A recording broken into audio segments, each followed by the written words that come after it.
ইরানের সাবেক সর্বোচ্চ নেতা আয়াতুল্লাহ আলী খামেনির ৬ দিনব্যাপী অন্ত্যেষ্টিক্রিয়া শনিবার তেহরানে শুরু হচ্ছে। পুরো কার্যক্রমের নেতৃত্ব দিচ্ছে ইসলামিক রেভলিউশনারি গার্ড কোরের তেহরান ভিত্তিক প্রধান প্রাদেশিক ইউনিট মোহাম্মদ রাসূলুল্লাহ কোর। ইরানি কর্মকর্তারা এটিকে শতাব্দীর সেরা অন্ত্যেষ্টিক্রিয়া হিসাবে অভিহিত করেছেন।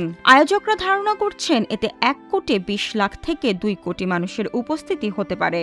প্রস্তুতির অংশ হিসেবে রাখা হয়েছে হাজারো মাওকিব, ১০ লাখের বেশি দর্শনার্থীর আবাসন এবং তেহরানের কেন্দ্র জুড়ে নির্ধারিত চলাচল পথ।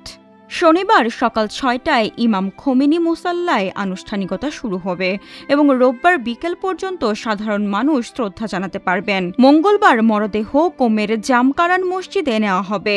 বুধবার ইরাকের নাজাফ ও কারবালায় আনুষ্ঠানিকতা শেষে বৃহস্পতিবার জন্মশহর মাশহাদে ইমাম রেজার সমাধিস্থলে দাফন করা হবে তাকে। এরপর সারা দেশে ৪০ দিনের শোকানুষ্ঠান চলবে। কর্মকর্তাদের ভাষ্য অনুযায়ী কয়েক ডজন দেশের রাষ্ট্রপতি, প্রধানমন্ত্রী, স্পিকার ও মন্ত্রীরা অনুষ্ঠানে যোগ দেবেন এবং প্রায় ৮০০ বিদেশি সাংবাদিক এটি কভার করবেন। বাংলাদেশের জাতীয় সংসদের স্পিকার হাফিজউদ্দিন আহমদও তেহরানে গেছেন। বিশ্লেষকদের মতে এই শেষকৃত্য কেবল ধর্মীয় নয়, রাজনৈতিকভাবেও গুরুত্বপূর্ণ।